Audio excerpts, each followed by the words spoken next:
এই যুবক মানুষ তারে বলতে লাগলো, আপনি কি পড়লেন, কি শুনলাম বুঝলাম না, এই প্রাণীটা মারলেন কেমনে? এবার যুবকের কাছে মানুষ আসে, কুষ্ঠ রোগ নিয়ে আসে। যুবক যদি শরীরে হাত বোলায়, আমার আল্লাহর নাম নিয়ে হাত বোলায়, কুষ্ঠ রোগ ভালো হয়ে যায়। সারা দেশ যুবকের প্রশংসায় ছড়ায়া ছিটায়া পড়লো, যুবকের ভিতরে ক্ষমতা আছে রে। ঘটনাক্রমে মন্ত্রীর বাড়ির একজনের চোখ ছিল না, অন্ধ ছিল। অন্ধ লোক খবর পাইল ওই যুবকের ভিতরে আধ্যাত্মিক কোন ক্ষমতা আছে। এবার যুবক ওই মন্ত্রীর বাড়ির একজন মন্ত্রী, সে গেল যুবকের কাছে টাকা পয়সা স্বর্ণ অলংকার নিয়ে গিয়া বলে, যুবক রে, এই বাস্কর ভিতরে স্বর্ণের অভাব নাই, হীরামণি মুক্তা নিয়ে আসছে, আমার কোনো জিনিসের অভাব নাই, কিন্তু আমার দুইটা চক্ষু নাই। এই পৃথিবীটা কেমন আমার জীবনে দেখতে পারি না, এই দুনিয়াটা কেমন দেখতে পারি নাই। আমার মারে দেখলাম না, বাবারে দেখলাম না, নিজের সন্তানগুলিকে দেখলাম না, দুইটা চোখের অভাব।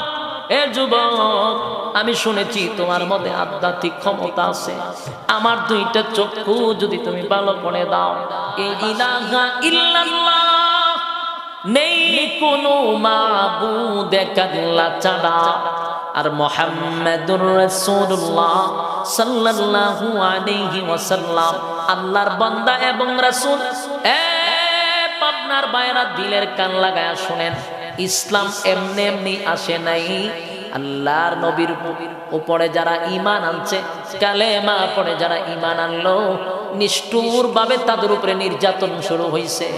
নির্যাতনের স্টিম রোলার চাপানো হয়েছে, চামড়াগুলি খসে পড়ে গেছে, জ্বলন্ত কয়লার মধ্যে শোয়া দিছে, চামড়াগুলি পুড়ে গেছে, তারপরেও ঈমানটা তাদের ছাড়া হয় নাই।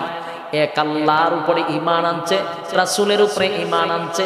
ঈমান আনার পরে নির্যাতনের স্টিম রোলার যখন চাপায়া দিল, সাহাবায়ে কেরামরা রাসূলের কাছে গিয়া বলল, হাবিব, ওগো আল্লাহর পয়গম্বর, নির্যাতনের স্টিম রোলার চাপায়া দিছে গো, সহ্য করতে পারি না গো নবী, বরদাস্ত করতে পারি না।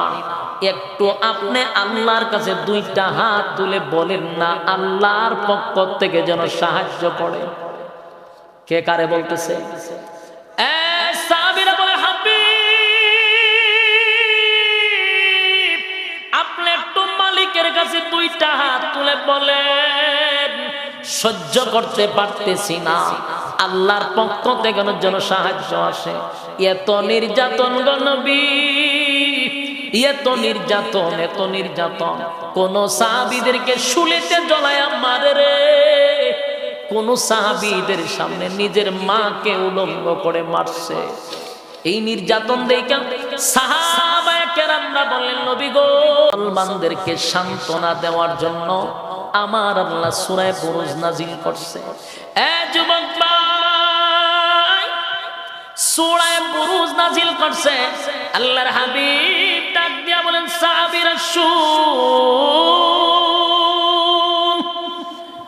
আমি নবী যদি দোয়া করি তোদের জন্য, জানি রে আসমান থেকে ফয়সালা হয়ে যাবে, কিন্তু আমি নবী চাচ্ছি, আমি নবী যতক্ষণ না পর্যন্ত আল্লাহর কাছে চাবো, এর আগে যদি নির্যাতনের কারণে তোরা শাহাদাত বরণ করস, আমি নবী ওয়াদা দিলাম জান্নাতটা তোদের জন্য ওয়াজিব হয়ে যাবে।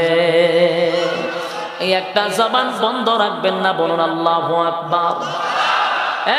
পাবনার ভাইয়েরা, ঈমানের সাথে বলেন আল্লাহু আকবার। রাসূল বলেন আল্লাহু আকবার। সাহাবায়ে কেরামদেরকে নবী সান্ত্বনা দিয়া বলেন, এর আগে যদি মৃত্যুবরণ করো, শাহাদাত বরণ করো, ওয়াদা দিলাম জান্নাত ওয়াজিব হয়ে যাবে। সাহাবীরা বলেন, নবী গো, এই কথাটা যদি আপনার হয়ে থাকে, এই কথার উপরে আপনি অটল থাকেন, ওয়াদা দিলাম গো নবী, আল্লাহর তৈরি জান্নাত যদি পাই গো নবী, আল্লাহর তৈরি জান্নাতটা যদি পেয়ে যায়, এরকম জীবন 100 বার দিব, 100 বার জিন্দা হব, 100 বার ইসলামের জন্য দিব। শর্ত হলো আমার আল্লাহ জান্নাত দিবনি। সুবহানাল্লাহ। আমার আল্লাহ তখন সান্ত্বনা দেওয়ার জন্য সূরা বুরুজ নাজিল করে জানায়া দেয়, ওয়াসসামাই যাতিল বুরুজ। আল্লাহ বলেন কসম, এই সূরাটা নাজিল করে 4টা কসম করছে। জোরে কোন কয়টা? আরো জোরে কোন কসম কয়টা? সূরা নাজিল করে আল্লাহ সূরার শুরুতে 4টা কসম করছে, 4টা কসম করছে। কেন রে আমার মুমির মাউউদ, সেই দিনের কসম যেই দিন ওয়াদা করা হয়েছিল। সেই দিনের কসম কোনটা গো?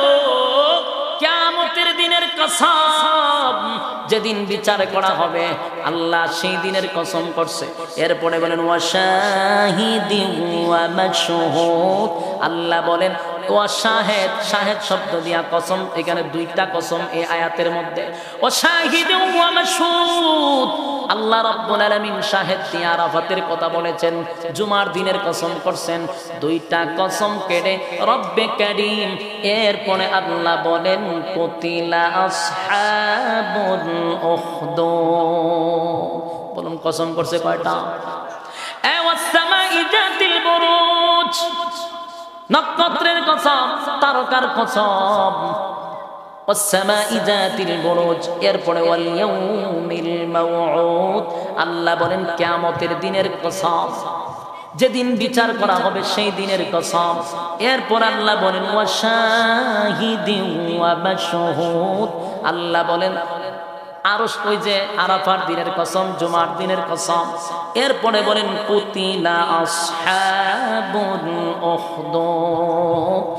4টা কসম কেড়ে যুবক ভাই শুন, 4টা কসম কাটছে গো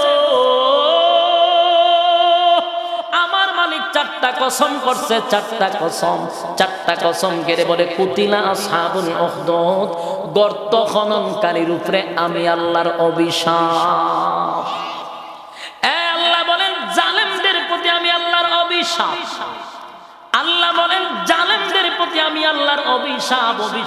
4টা কসম কইরা বলছে জালেমদের প্রতি অভিশাপ, গর্ত খননকারীর উপরে আল্লাহর অভিশাপ। এখন আসুন, এই কথার মধ্যে একটা গর্ত আছে। কি আছে? গর্ত খননকারীর উপরে আল্লাহর অভিশাপ। তাহলে গর্তটা খুললো কে? গর্তটা খনন করলো কে? জানার দরকার আছে। তাহলে উডাউডি করলে জানলেন কি করছু?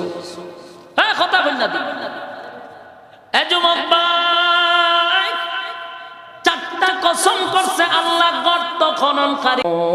যখন তারা সেই গর্তের কিনারায় ছিল, এরপর আল্লাহ বলেন ওয়াহুম আলা মা ইয়াফআলুনা বিল মুমিনিনা শুহুদ। এবং ঈমানদারের সাথে তাদের আর কিছু ছিল না, ঈমানদারের সাথে তারা যা কিছু করেছিল তার দেখেও ছিল। কি করেছিল? সামনে আছে ওয়ামা নাকামু মিনহুম ইল্লা আন ইউমিনু বিল্লাহিল আজিজিল হামিদ। ওই ঈমানদারের সাথে তাদের শত্রুতা একটা কারণে ছিল, এটা হলো এক আল্লাহর উপরে ঈমান আনছিল। আমার কথা কি বুঝতে পেরেছেন? ঈমানদারের উপরে তাদের শত্রুতা ছিল এই কারণে, কারণ তারা এক আল্লাহর উপরে ঈমান আনছিল। যুবক ভাইরা আমার, আমি জানি আপনাদের বিরক্ত লাগতেছে, তাই আমিও বেশি লম্বা করলাম না, শর্টকাটে ছেড়ে দিব। একটু মনোযোগ দিয়ে শোনেন, 4টা কসম আল্লাহ কার জন্য করলো? গর্ত খননকারীর কথা কেন বলল? জাহান্নামের কিনারায়, আগুনের কিনারায় কারা বসেছিল, কারা দেখেছিল, কারা শত্রুতামি করলো, এটা একটা বিশাল ঘটনা না? এটা বুঝতে তৈব। এটার সার অংশ বুঝতে গেলে একটু মনোযোগ দিয়ে শুনতে হবে। এখানে খণ্ডিত অল্প অল্প কথা বলা হয়েছে, সবগুলারে একখানো মিলাইলে একটা ঘটনা বোঝা যায়, ঠিক নেই? এখানে আমরা বুঝতেছি আল্লাহ রিজাতিল ওকুদ, গর্তে দাও দাও করে আগুন জ্বলছিল। কিসের আগুন জ্বললো এটা যদি মনোযোগ দিয়ে না শুনেন সামনে কি বুঝবেন? এরপরে ইজুহুমা আলাইহা কুউদ, যখন তারা সেই গর্তের কিনারায় বসেছিল, কারা বসে ছিল বোঝা লাগবে না। এখন আসুন আপনাদের বুঝায়া দেই। যুবক